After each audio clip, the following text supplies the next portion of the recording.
Assalamualaikum warahmatullahi wabarakatuh. Perkenalkan, nama saya M. Rafiq Farezi dari Prodi Sistem Informasi dengan NIM 0519860007 UPBJJ UT Bengkulu. Saya di sini akan membahas tentang materi tugas praktikum 3, yang dimana di sini itu kita pertama-tama yaitu adalah untuk tugas praktikumnya itu kita disuruh memiliki 3 indikator untuk menilai hasil belajar mahasiswa tersebut, seperti misalnya mampu mengimplementasikan konsep abstraksi, mampu mengimplementasikan konsep encapsulation, polymorphism, exception, I per O, dan operasi file. Terus itu yang ketiga ada mampu mengimplementasikan materi-materi sebelumnya seperti struktur keputusan, struktur pengulangan, dan juga array dan juga string ya. Jadi seperti itu, kita harus bisa ada 3 aspek indikator tersebut supaya bisa mengerjakan tugas 3 ini. Jadi di sini kita melihat ya, di sini ada tugas praktik pemrograman berbasis objek, yaitu studi kasusnya sebagaimana ini adalah manajemen restoran. Berbeda dengan tugas 1 dan 2. Yang tugas 1 itu untuk struknya, yang kedua itu seperti lanjutannya, dan yang di sini kita bisa memanajemen restoran kita sendiri. Jadi di sini kita diminta untuk membuat program Java yang akan digunakan untuk manajemen restoran. Program ini akan mencakup berbagai konsep pemrograman berbasis objek yang telah dipelajari. Oke, jadi di sini kita melihatnya, petunjuknya seperti ini. Pengerjaan tugasnya: buatlah sebuah kelas abstrak menu item yang akan menjadi kelas dasar untuk semua menu item dalam restoran. Kelas ini harus memiliki atribut nama, harga, dan juga kategori. Definisi metode abstrak ini memiliki tampil menu yang akan digunakan untuk menampilkan informasi tentang item menu. Sebagaimana yang ada di sini, saya sudah membuatnya seperti ini ya. Di bagian sini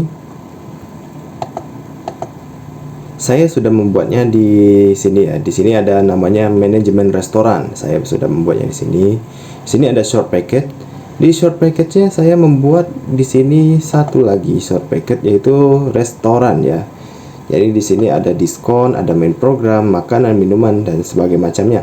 Di sini saya akan menunjukkan dari menu itemnya ya. Di sini ada menu itemnya. Di sini saya membuat di mana di sini itu ada public abstract class menu item. Jadi di sini ada menu itemnya di sini, yang dimana di bawahnya saya menggunakan program string, double, dan juga string dari nama, harga, dan juga kategori. Di sini saya sudah membuatnya seperti ini. Ini adalah menu itemnya ya. Jadi seperti ini. Oke, kita masuk yang kedua ya. Kita masuk ke petunjuk yang kedua. Yang kedua itu adalah buat 3 kelas turunan, yang dimana di sini ada mencakup menu itemnya, yaitu adalah makanan, minuman, dan juga diskon. Kelas ini juga yang dimana kelas ini itu memiliki aspeknya seperti ini. Kelas makanan dan minum adalah subkelasnya dari menu item dan harus memiliki atribut tambahan yang sesuai dengan jenisnya. Misalnya ya, jenis makanan dan jenis minuman. Implementasikan metode tampil menu untuk menampilkan informasi khusus tentang makanan dan minuman. Jadi seperti itu. Dan juga ada kelas diskon, adalah subkelas dari menu item juga yang akan digunakan untuk menerapkan diskon khusus pada menu. Kelas ini harus memiliki atribut diskon dan juga mengimplementasikan metode tampil menu untuk menampilkan informasi tentang diskon yang ditawarkan. Oke, jadi seperti itu ya. Saya sudah membuatnya. Di sini ada ini ya. Dari menu item ini ada subkelasnya. Di sini saya membuat public class makanan extend menu item. Jadi di sini extendednya menu item ya. Jadi di sini subkelasnya ya. Di sini di bawahnya ada private string jenis makanan, yang dimana di sini tuh kita bisa saat pemrograman di run atau dijalankan nantinya itu kita bisa menambahkan makanan, minuman, dan juga diskon ya. Jadi seperti itu. Di minuman juga sama seperti ini, dan juga di bagian diskonnya juga sama ya. Jadi kita memakai publication extend menu item di bagian hal tersebut. Jadi di sini ada codingnya dari makanan, minuman, dan juga diskon. Oke. Jadi seperti itu, sudah ada aspeknya. Kita masuk yang ketiga. Yang ketiga yaitu buatlah sebuah kelas menu yang akan digunakan untuk mengelola semua item menu dalam restoran. Kelas ini harus memiliki atribut berupa sebuah array list untuk menyimpan semua item di dalam menu. Oke, jadi seperti itu ya. saya akan memperlihatkan yang dimana di sini ada menunya. Ya, di sini kalian bisa lihat. Di sini saya sudah membuat codingannya berupa Java, yang dimana di sini ada array listnya. Yap, di sini ada array list, dan di bawahnya itu akan langsung mengikuti ya. Saya sudah membuatnya seperti ini. Public class menu item get item. Jadi di sini kita bisa menyimpan menu dalam hal tersebut ya. Jadi kita bisa, saat kita pemrograman nanti, menu ini akan menampilkan semua yang ada kita tambahkan nanti, misalnya seperti itu ya. Jadi yap, seperti ini tampilan dari kode yang saya buat sebelumnya ya. Oke. Jadi di sini kita bisa melihat kalau di sini bisa simpan ke file dan juga load dari file. Jadi kita bisa menyimpannya ya. Jadi kalau misalnya kita mau apa-apa gitu ya kan, jadi kita bisa langsung menyimpannya ke file. Jadi dan juga kita bisa ngeloadnya juga dari filenya ya. Jadi seperti itu cara kerja dari menu item. Oke, kita masuk ke yang keempat. Keempat yaitu adalah buat kelas pesanan yang akan digunakan untuk mencatat pesanan pelanggan. Kelas ini harus memiliki atribut berupa array list untuk menyimpan item-item yang dipesan oleh pelanggan. Jadi seperti itu, kita membuat yang namanya itu adalah ini ya, kelasnya itu adalah pesanan. Yang dimana di sini itu ada yang namanya import Java. Yang dimana di sini ada public class pesanan. Di sini saya membuat dengan tampilan array list juga ya, dengan codingan array list. Yang dimana di bawah sini kita bisa melihat bahwa di sini ada tambah pesanan misalnya ya kan. Saya bisa menambah pesanan, bisa sebagai macamnya seperti itu ya jadinya. Dan di sini ada cetak struknya juga. Jadi di pesanan ini ada yang namanya tambah pesanan dan juga ada yang namanya cetak struk. Jadi sudah double, kita bisa langsung menginput nantinya ketika sudah memesan pesanan. Seperti itu cara kerja dari pesanan.java. Kita masuk ke yang selanjutnya. Yang selanjutnya yaitu adalah implementasikan konsep inheritance dengan benar antara kelas-kelas lain. Jadi ya seperti itu ya kalau misalnya kita melihatnya ya. Yang kelima itu kita harus bisa mengimplementasikan konsep inheritance dengan benar antara kelas-kelas yang tersebut. Jadi kita sudah membuatnya seperti ini. Kita di sini udah mengimplementasikan inheritance-nya ya. Jadi kita tidak perlu lagi ini ya. Tidak perlu lagi pusing dengan hal seperti ini. Ya, kita sudah mampu implementasi konsep encapsulation dan untuk membatasi akses-akses ke atribut-atribut kelas gitu kan. Terus gitu kita pergunakan pengecualian exception yang mungkin terjadi seperti kita mencoba akses item yang tidak ada. Jadi kita bisa langsung di dalam program ini saya bisa langsung membatasi kalau misalnya akses item itu tidak ada.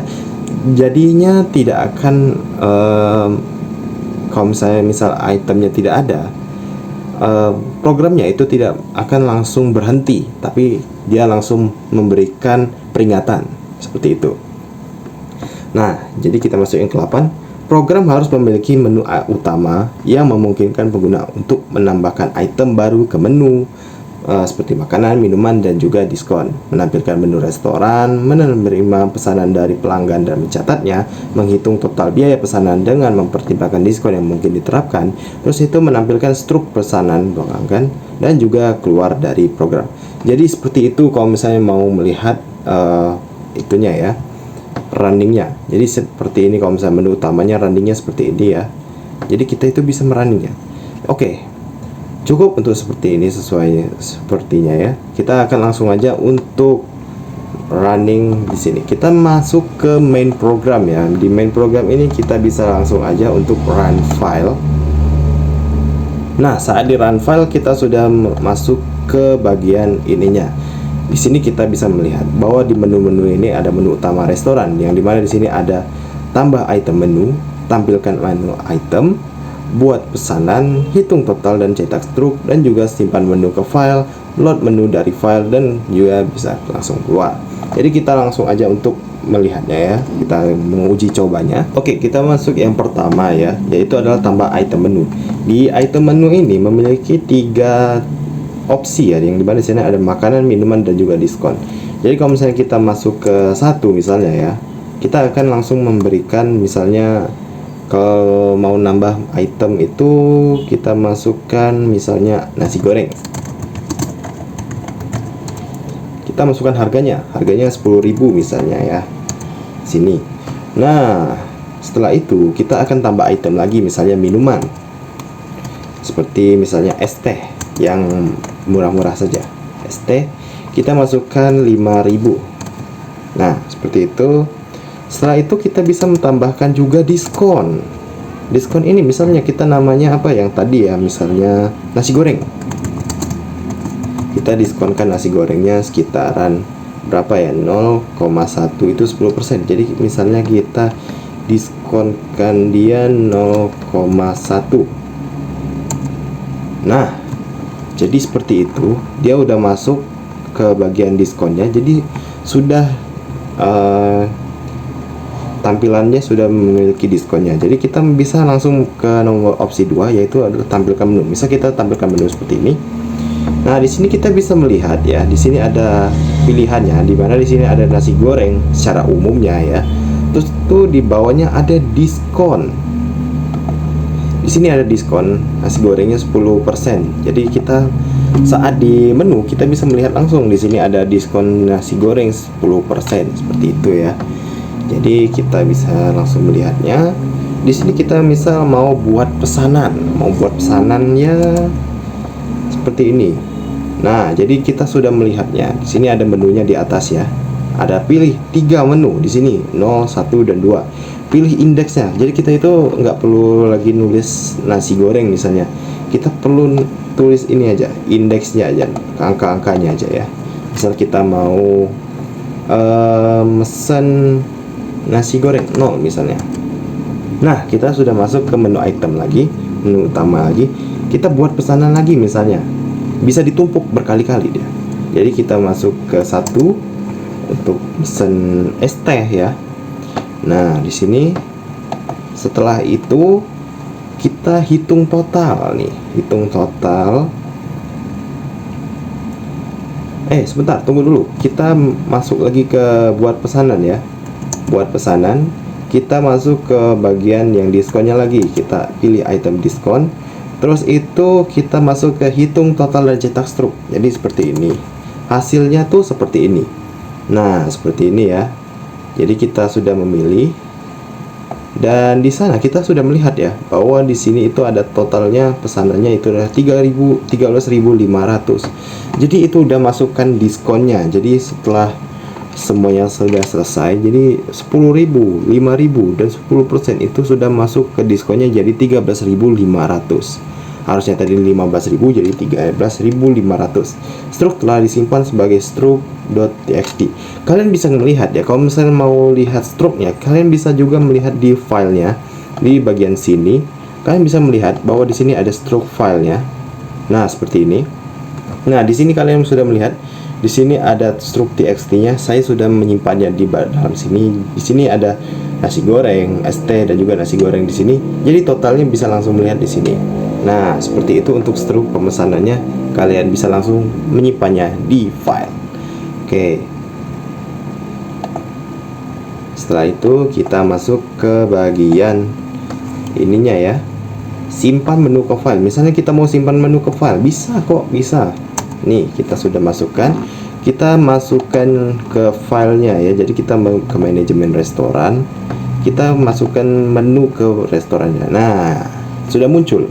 Jadi di sini ada menu txt-nya, di sini ada nasi goreng, es teh dan juga nasi goreng di sini dengan total 10% ya. Oke, seperti itu ya. Jadi bisa langsung menyimpannya ke sini ya. Jadi nggak perlu ribet-ribet lagi kemanapun, kita bisa langsung menyimpannya ke dalam sini. Nah, terus kita juga bisa ngelotnya juga ya. Jadi kita bisa ngelotnya, kita menu berhasil di load dan sebagainya. Jadi itu sudah mencakup semuanya. Oke, masuk ke bagian terakhir, kita masuk ke bagian keluar. Jadi seperti ini. Nah, setelah semuanya sudah selesai dan ini sudah keluar dari program ya. Di sini sudah tertulis program keluar. Jadi semuanya sudah selesai. Kita sudah mengakhirinya. Jadi seperti itu cara kerja dari menu utama restoran ya. Jadi seperti itu ya. Oke, mungkin segini aja mungkin segini aja video saya kali ini.